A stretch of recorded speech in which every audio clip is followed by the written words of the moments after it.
Good morning, Lars. I'm not sure if you just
Good morning and welcome.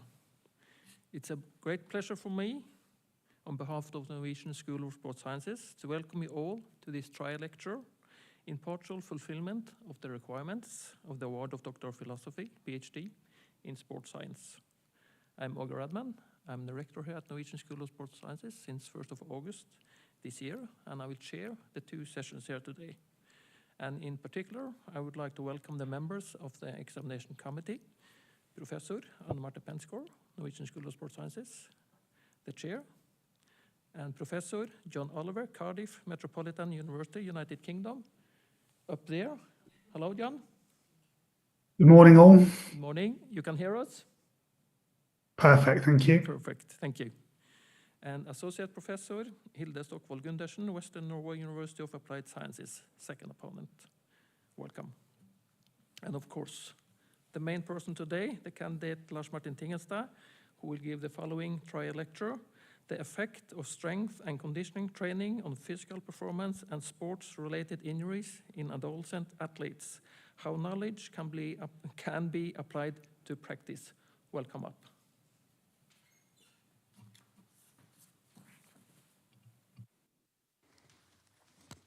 Okay, this works. Great.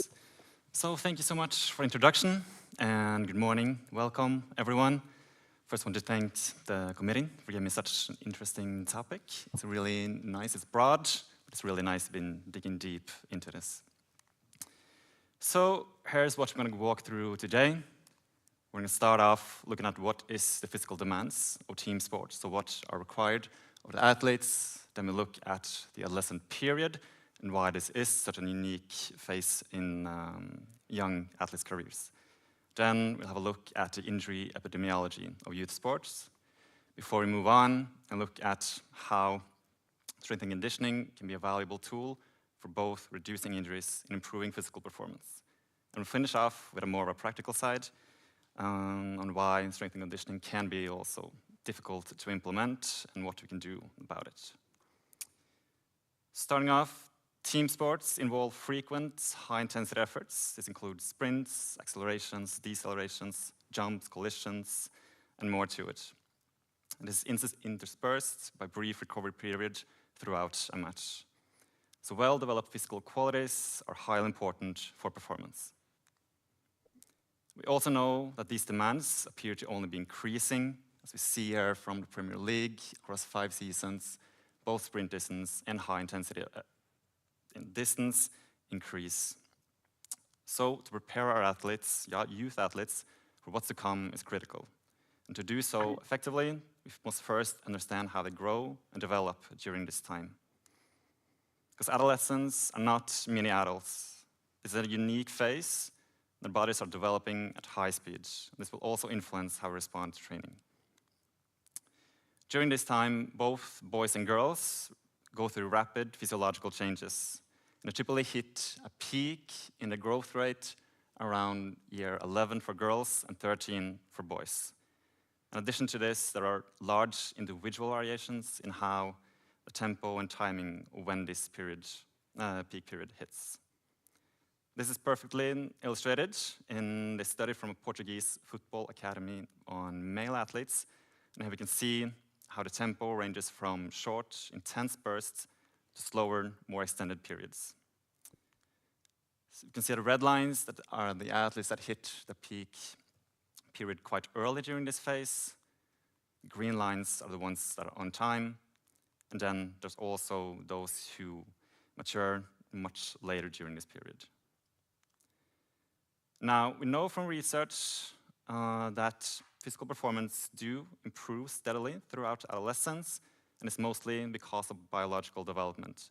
As shown here from non-athletes, with both muscle strength improving progressively, as well as progressive improvements in sprint time. So without training, adolescents get stronger, faster, and more powerful simply by growing. And in a recent systematic review, we also looked at how this is in team sport athletes, and we see a similar progressive development. It's so important that we acknowledge there is a notable difference between boys and girls during this time. And we can see that the boys have a much greater improvement in physical performance development.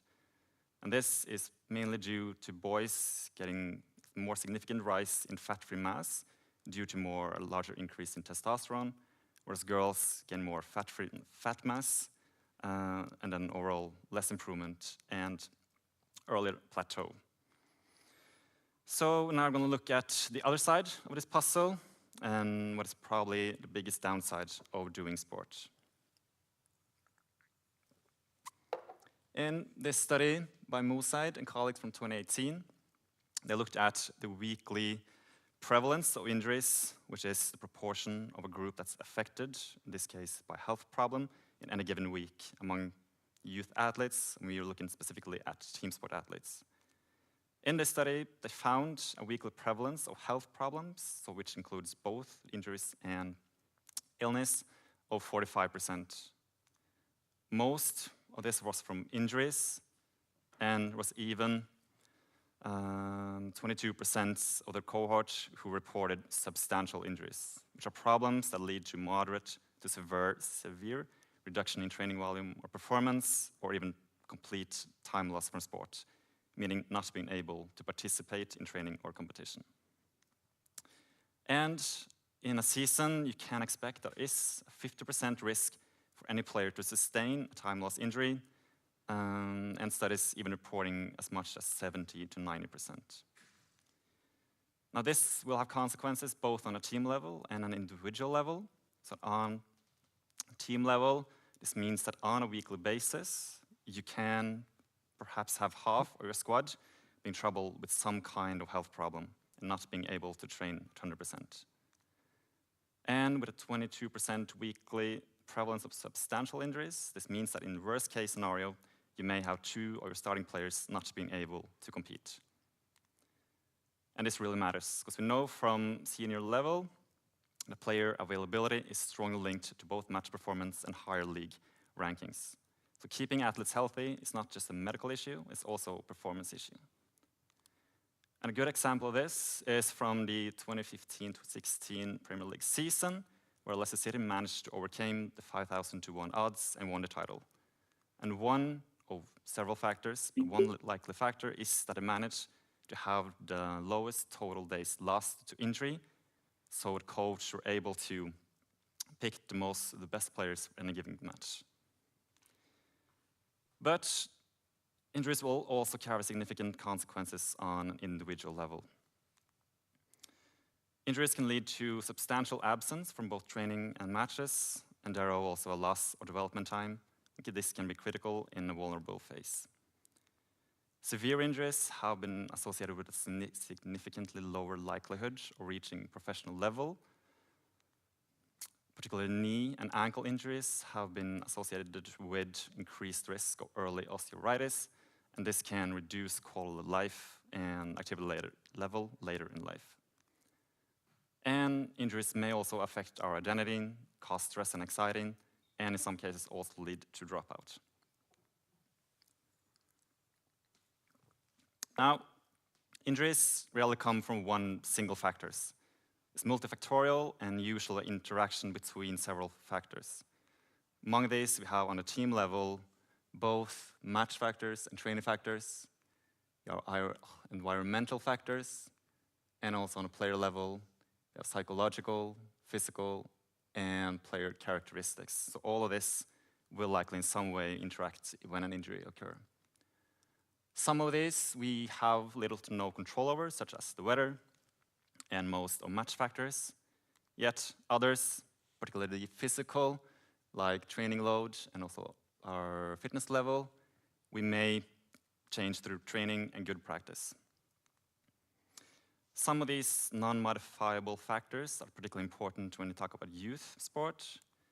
Is age, so we now know that injury risk increase with age throughout adolescence, and there's nearly a doubling in the injury incidence from 13 years to 18 years. There are different injury profiles between boys and girls. For girls, we can see there's a higher risk of ACL and patellofemoral pain injuries, whereas boys tend to have more hamstring and thigh injuries. For growth and maturation, it's been seen that higher growth rates, as well as the time closer to peak height velocity, is associated with greater risk of injury. And there's also a shift in the most common injury types during this period, where in early adolescence, we have more apophyseal and growth plate injuries, whereas in later adolescence, muscle and ligament injuries become more common. Of the more modifiable, so those we have more control over, training loads, so injury risk has been seen to rise when young athletes take on too high total training loads and experience congested periods and abrupt spikes in activity after periods of rest. Psychosocial factors such as stress, poor sleep, and low well-being can increase injury risk. And what's going to be the topic for this presentation are the biomechanical and physiological factors, such as poor neuromuscular control, strength and coordination, as well as suboptimal patterns that may increase joint loading and injury risk. Before we look at how strength and conditioning, the effect of strength and conditioning on injuries and performance, we also need to briefly look at how these effects occur through the underlying mechanisms and adaptations. Training adaptations do change slightly across maturation, but they're never exclusive. So during early adolescence, the adaptations are predominantly neural, while structural adaptations become more pronounced later. In some of these neural adaptations, we have improved motor control and movement efficiency. This helps athletes translate basic physical qualities into better on-field performance. An increased rate of force development is associated with better performance in explosive actions. Improved muscle coordination, this optimizes movement and can reduce the risk of injury as related to temporary reductions in motor control, particularly around growth spurt, and improved joint stability. For the structural adaptations, you have increased muscle mass, strength, and tissue resilience. This enhances force production and reduces injuries, and increased tolerance to sport demands. Improved tendon stiffness, this improves force tolerance and power transfer, and also increased bone density. They strengthen the bones and reduce the risk of bone-related injuries. Now, there are still many that think injuries is just a necessary part of living. It's character building. They may also get you some extra attention and a good story. However, I think we all can agree that the best is to rather try and avoid it altogether. So that brings us to the question, how effective is really S&C, strength and conditioning, for reducing risk of injuries in youth athletes? When we look at the literature, it's clear that this has gotten a lot of attention. There is a substantial amount of work examining how various training modalities may impact injury risk in young athletes. And across all these systematic reviews and meta-analysis, well-designed strength and conditioning training or programs is found to consistently reduce the risk of injuries, and on average, more than 30%. So these programs aren't just nice to have, they are some of the most effective tools we have for keeping our youth athletes healthy. So now I'm going to look at some of the main training modalities are used in these studies. One commonly used approach is neuromuscular or multi-component training programs. And while the term neuromuscular is widely used, it's also worth noting that in a strict sense, all training is in fact neuromuscular. But these are programs such as the FIFA 11 Plus, which combines various forms of training, such as strength, balance, plyometrics, and agility. And it works through a range of adaptations, such as pre-activation of muscles, which stabilize joints and improve force absorption, improved neuromuscular control and strength, as well as improved joint stability. Across all these studies, we do see a roughly 30 to 45% reduction in injuries, and mainly in acute injuries. But when we profile based on sex, it does indicate there is a lower potential for reducing the risk of injuries in girls. But looking at more specific injuries, so such as the ACL, girls have been found to have great potential for reducing the risk of these injuries, which is important as girls have a much greater risk of ACL injuries. It's recommended that these programs are implemented early in adolescence to improve motor control from early age. You should use proven routines, such as the FIFA 11 Plus, but they should also be adapted to our specific group to better account for individual variation. And importantly, high compliance is required for these programs to be effective. One common component of these programs is plyometric exercises. This is explosive exercises such as jumps, hops, and bounds that train muscles that exert force in a short interval by utilizing the muscle's stretch shortening cycle. They help athletes develop better landing mechanics and neuromuscular control, as well as improving joint stability, all of which prepare the body for high-impact situations in team sports. But the evidence around this particular training method is slightly mixed. So when it's analyzed in isolation, plyometric training has been appeared to not significantly increase injury risk, and also these are activities that closely resemble sport demands, so they may also increase our total load unfavorably. Yet, when looked in combination with other modalities, such as in a neuromuscular program, we see that they are a key component, and the programs that do include plyometrics show greater effects than those without. So it seems to be an effective approach, but from current evidence, mostly as part of a bigger, well-rounded program. Another common method is resistance training. So this is exercise that use any form of resistance, either external weight or just body mass, to build strength, muscle mass size, and improve overall fitness.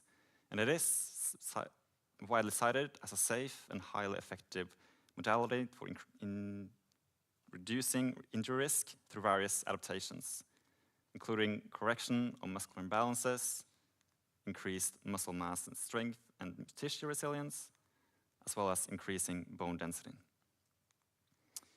And studies show that resistance training may reduce the risk of both acute injuries with around 35% and overuse injuries by almost 50%. But it's important to know that these studies do not specifically look at youth, so include both youth and adults, around 50-50, but when they specifically analyzed adolescents, still found nearly 50% risk reduction in overall injuries. So that's combined acute and overuse. It's also a dose-response relationship. So that means that appropriately progressed training volume and intensity show an increased effect on reducing injuries risk. But we also have to consider how injury patterns change with age. So we know younger athletes often presented with more knee bone injury problems. More hip and groin appear in around under 15, while thigh injuries are the most common towards under 18. So this means that our training priorities should probably shift slightly throughout as we get older. Several studies have also looked at how we can use specific exercises towards common injuries in team sports. One of these are the Nordic hamstring exercise, which works on increasing our eccentric strength in hamstrings, which is a very common injury, specifically in football. And you can see that for both boys as well as girls, there are good effects for this kind of exercise. But again, study on Nordic hamstrings, such as this one, use both youth and adults, not specifically on youths, but it's likely it still show potential for large effect on reducing hamstring injuries in team sport. Another common exercise with strong support is the Copenhagen adduction exercise. It reliably increases the eccentric hip adduction strength, which is a key factor in preventing groin-related injuries. So just a couple of targeted exercises can have surprisingly good impact on injuries that are common in team sports. Sprint training is another key piece for injury risk reduction. As I mentioned, hamstring is one of the most common injuries in soccer or football. And over the past decades, it's also just been increasing due to greater intensity in training competition, as well as an increased match congestion. While most injuries actually happen during a sprint, sprint training has been proposed as a potential vaccine. And particularly combined with eccentric strength and good biomechanics, it shows that it has a good effect. While again, little to no research has been conducted specifically on youth, it's still an important consideration. Because if we can begin this work earlier, we might prepare our athletes to better withstand these demands of the senior level. So it's clear, strength and conditioning both works and is necessary to prepare our athletes to tolerate the demands of the sport. And because no single method targets everything, combining training modalities is usually the most effective approach. We're now going to shift the focus to see how we can use strength and conditioning to also enhance our physical performance. And again, across the literature, there's no shortage of evidence. So both looked at resistance training, plyometric training, studies that compare different methods, as well as sprint training. And they all point in the same direction. As Påvirkningen says, it's a great success. So well-designed strength and conditioning programs demonstrate consistent, positive effects on physical performance in youth population. So we're now going to look at how these various training methods work on different physical performance characteristics. For resistance training, we see across the board moderate to large effects on muscle strength in both early and late adolescence, though with a slightly greater effect in early adolescence. For plyometrics and power, we see still a moderate effect for jump performance and even large effect for horizontal power. For speed measures, it has moderate effect on change of direction and acceleration, though only a small effect on sprint performance. Plyometric and power training don't really do much for lower body strength, but again show there is a moderate effect from both jump performance and horizontal power. But again, only shows small effect on sprint performance, but moderate for both acceleration and change of direction. Sprint training is likely what you need to do to improve sprint performance. And this is also found to be strongly shaped by age. I know it says maturation, but it's supposed to be age. In these studies, they found nearly no effect during early adolescence, a bit more during the middle part, and the most during the late stages of maturation. And considering the only small effects that we saw for resistance training and power and plyometric, the key takeaway is quite simple. If you want to get faster, you need to sprint. Free sprinting seems to be the most efficient training method. And during early adolescence, the focus should potentially be more on fundamental movement and building sound movement patterns rather than chasing speed. Still, while all these training modalities do show a good effect on physical performance, not all physical qualities do respond in the same way during adolescence. This study looked at the longitudinal changes in maximal oxygen uptake in adolescent boys and girls between a group who performed much higher endurance volume to a group with lower volume. And while they found an improvement in endurance performance for the group with high volume, especially in boys, for VO2 max, there was no difference between groups. And this suggests that some systems are more trainable than others at this age. So the big takeaway is that adolescents can adapt and do so well for several qualities or methods, but they don't adapt equally, which means that training needs to be both intentional and adapted to the maturation and training age. So to summarize these effects, for muscle strength, we see resistance training have by far the greatest effect. For power and plyometric performance, both resistance training and plyometric show moderate effects. And similarly, with change of direction, here we can maybe assume that sprint training also will have some effect, as it is a viable component of change of direction ability. And for sprint performance, resistance training and power plyometric only have small effect, while sprint training is the one that showed the greatest effect, and likely due to the specificity of it. So the point here is that no method does everything, and each method do contribute slightly differently. But resistance training however, stands out as the likely most effective training method, and what gives us the most bang for our buck. So we now looked at how strength and conditioning can be used for both reducing injuries as well as improving physical performance. But it's important knowledge, these are not two separate domains and rather two sides of the same coin. Because first off, you can't improve your performance from the treatment table. You have to be fit and healthy to actually see any performance development. And secondly, much of the same training that will help you reduce injury risk is also important or effective for improving performance. And this is important because, as most of you know, athletes don't really train to stay injury-free. They train to improve their performance. So if we're able to have program perceived as enhancing athleticism performance, this will also naturally gain better adherence, making the programs more effective at preventing injury through consistent execution, which we're going to look at slightly more later now. So for the final section, we're going to try and bridge this gap from science to real-world application. And so far, the research is clear.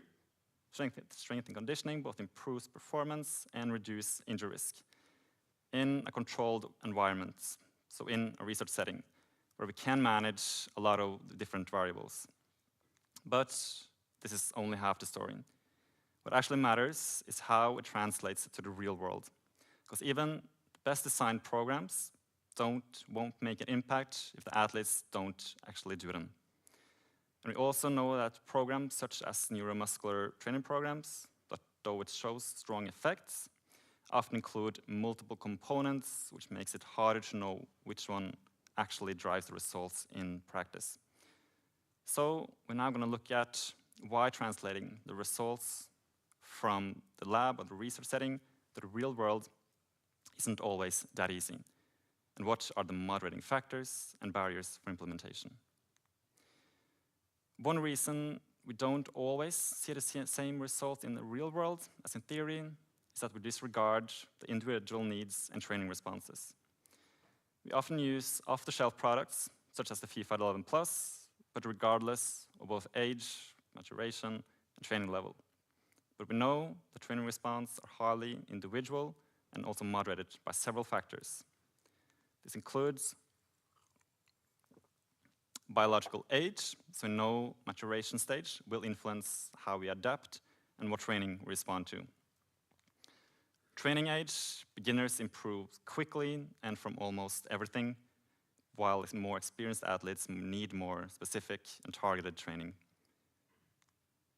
Boys and girls may face both different injury patterns as well as variations in how the physical performance develop, and may therefore need slightly different emphasis in training.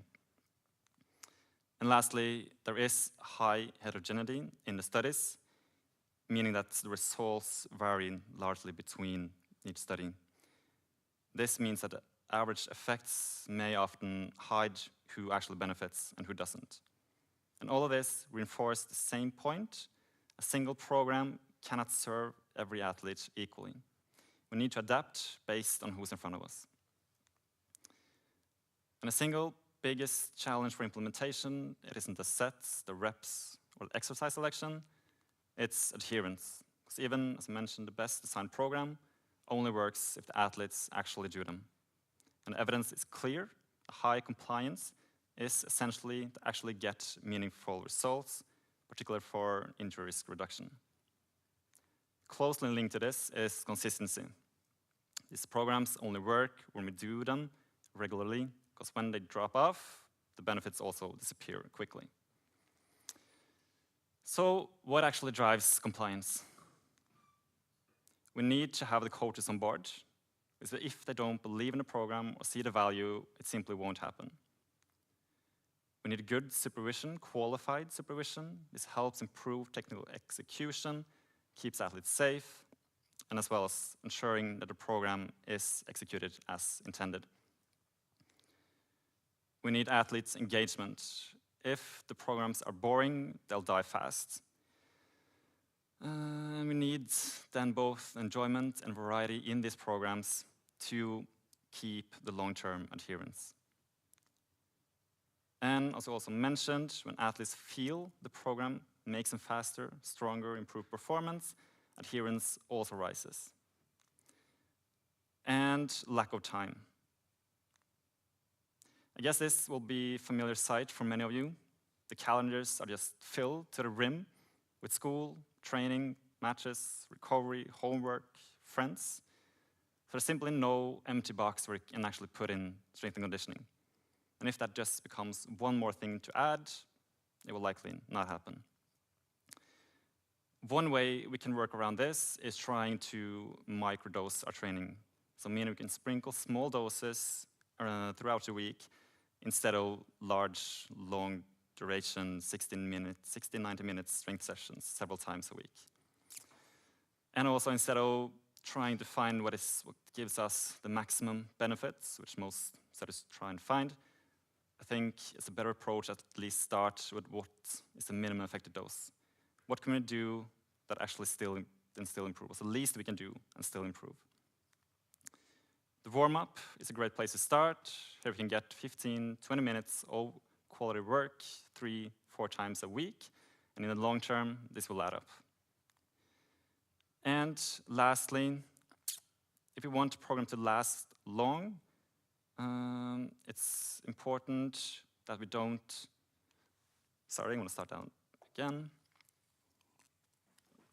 Programs that last for too long may have a reduced effectiveness just due to compliance fatigue.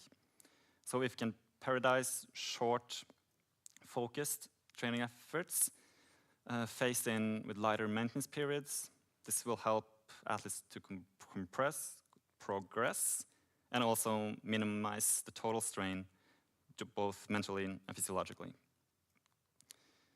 So really, the key here is to find the small inches. What are the small things we can do consistently and will get us to our goals? This means every correct landing, every focused rep, every quality warm-up, and every small habit repeated day after day. And with that, I'd like to leave you with 4 key messages. First of all, strength and conditioning, it works. It is large body of evidence showing it as an essential tool for both improving our physical performance as well as reducing injury risk. Resistance training appears to be the most effective approach and gives us overall best effect and most bang for our buck. Context is everything. Adolescents are not mean adults, and we need to adapt our training accordingly to both maturation and training age. And lastly, we need compliance and consistency. The best programs is the one that gets done consistently over time. Thank you.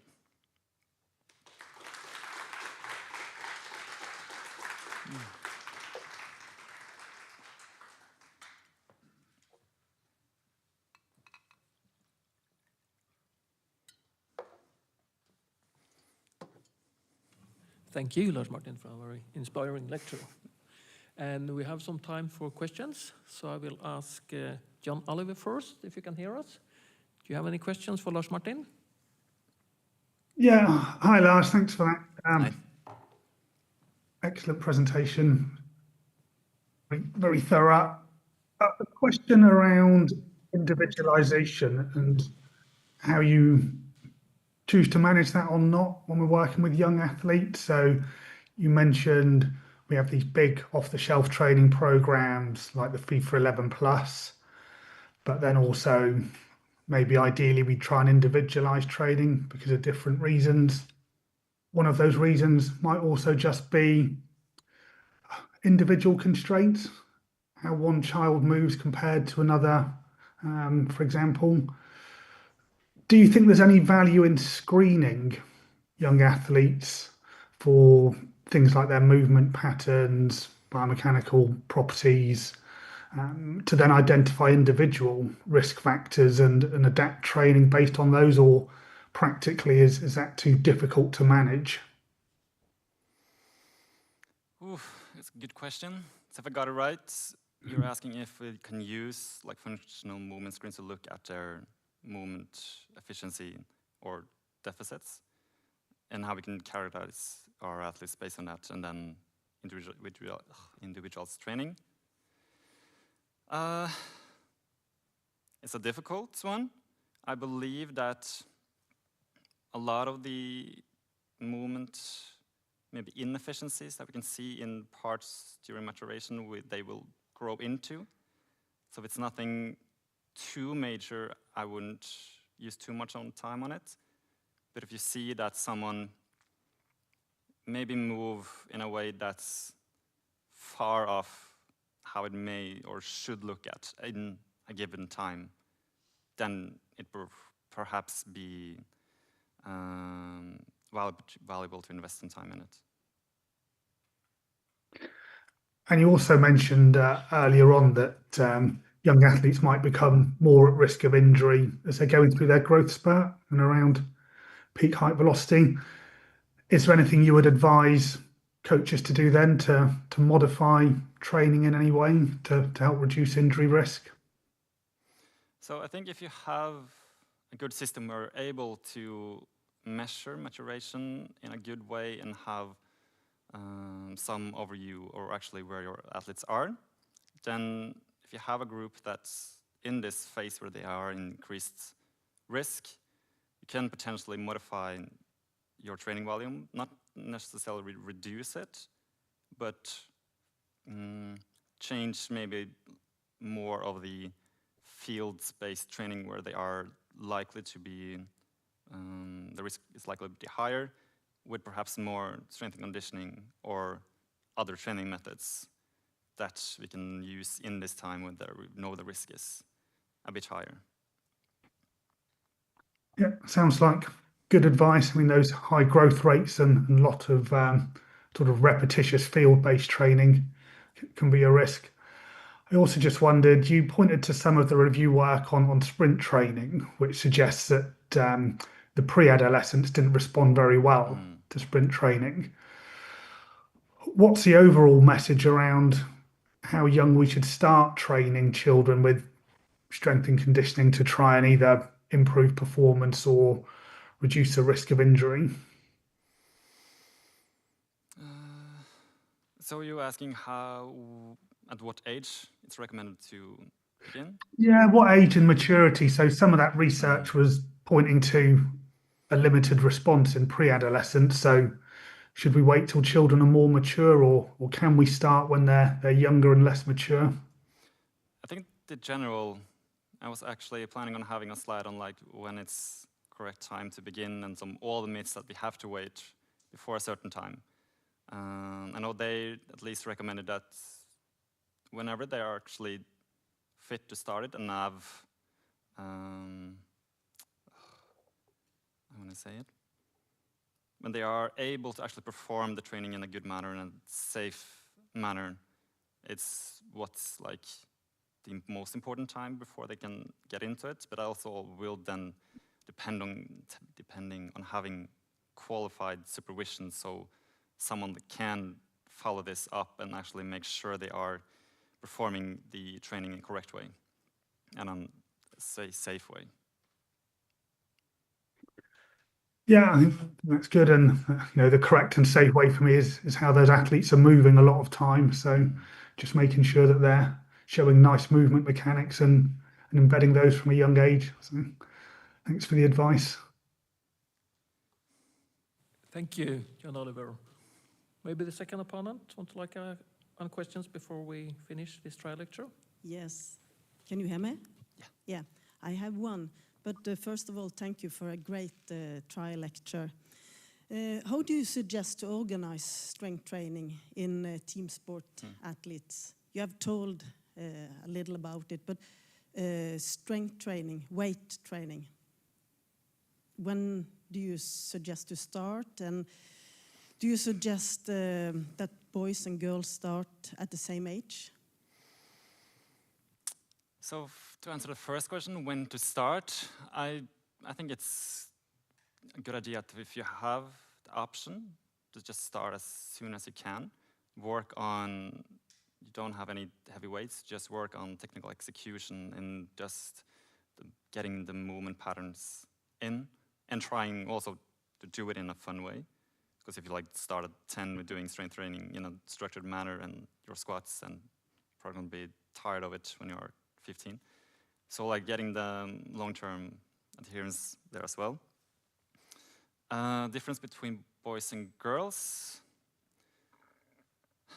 I think for girls, they could potentially start earlier, but that's mostly because they also on average mature earlier. then they are more fit to get into that kind of training early during adolescence. But then the same will be for early matured boys, so it's probably more of a maturation question than the sex itself. But in general, since girls on average are maturing earlier, we could perhaps also go into strength and conditioning training or strength training at an earlier age.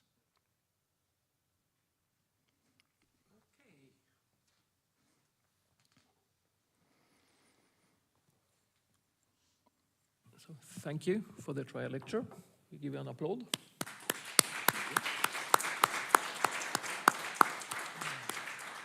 And I would like to invite everybody to return to this room at 1 p.m. Provided that the examination committee finds the trial lecture acceptable, and the candidate will then defend his thesis, development of physical performance in adolescent team sport athletes, influence of age, sex, and maturation. Thank you, and see you.